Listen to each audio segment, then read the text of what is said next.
रामनाम सत्यमा चाहिँ विराज भट्टको कस्तो एक्सन देख्न पाउँछौँ हामी? नयाँ एक्सन भनेको त नयाँ रिलिजै भएको छैन, नयाँ हो। कस्तो हुन्छ भने जहाँ तक म बुझ्छु होइन, एक्सन मुभी भन्ने बित्तिकै हामी खालि फाइटलाई मात्रै बढी दिमागमा राख्छौँ होइन। त्यो फाइटले मात्रै सिनेमा चल्दैन है, यो तपाईँलाई म भनिदिन्छु आज यो कुरा। कुनै पनि सिनेमा त्यसमा कथावस्तु हुनुपर्छ, इमोसन हुनुपर्छ, एक्सन पनि इमोसनसँग रिलेटेड हुनुपर्छ, कलाकारहरूको उत्कृष्ट अभिनय, राम्रो नृत्य, डिरेक्टरको आफ्नो डिरेक्सन गर्ने क्षमता, मेन भनेको कथा नै हो।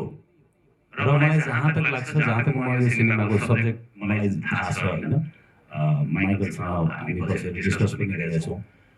यो तपाईँले यहाँ देख्नुभयो अहिले 3 जना देखिया छ होइन, तर सबैको खुसीको भूमिका, हाम्रो सुपुष्पको भूमिका, दिव्यको भूमिका तपाईँले हेर्नुभयो भने एउटा महिला सेन्टिमेन्ट पनि सिनेमामा तपाईँले टन्न पाउनुहुन्छ। यो एकदमै मारधाडसँग सम्बन्धित मात्रै होइन यो फिल्म।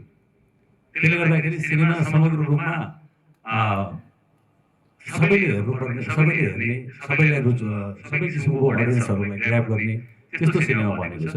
त्यसले गर्दाखेरि एक्सन छ, अभियसली पनि फाइट छ, फाइट पनि राम्रो छ, त्यो सँगसँगै स्ट्रङ इमोसन पनि छ, प्रेजेन्टेसन छ, स्वाग छ, सस्पेन्स छ होइन, सबै कुराहरू छ। र त्यस्तो सिनेमाहरूलाई मलाई जहाँ तक लाग्छ दर्शकहरूले रुचाउँछन्।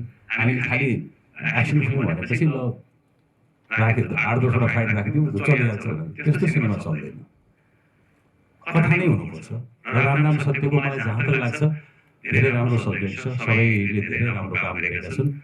बाँकी यो तपाईँहरूको हातमा छ, भोलि आउने दर्शकहरूले यसलाई कसरी लिन्छन्, कति माया